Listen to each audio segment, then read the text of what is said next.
যখন সে তার প্রতিনিধি নির্বাচন করবে তখন সে এই স্বীকৃতি দেবে যে সে ভালো মানুষ এবং সে যে কাজ করে সে আমার পক্ষ থেকে এই কাজটা করবে।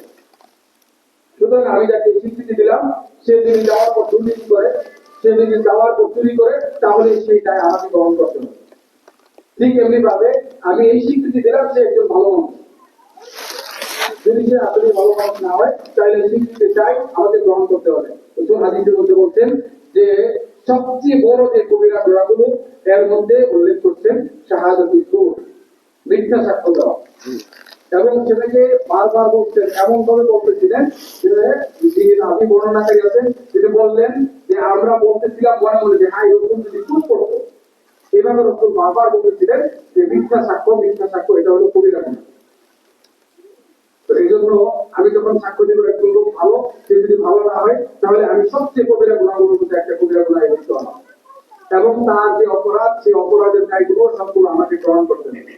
সেই জন্য আল্লাহ তাআলা আমাদেরকে নিজেরা সত্যবাদী এবং সত্যবাদীদের সাথে থাকার তৌফিক দান করেন এবং সব জায়গায় সত্যতা অবলম্বন করার তৌফিক দান করেন।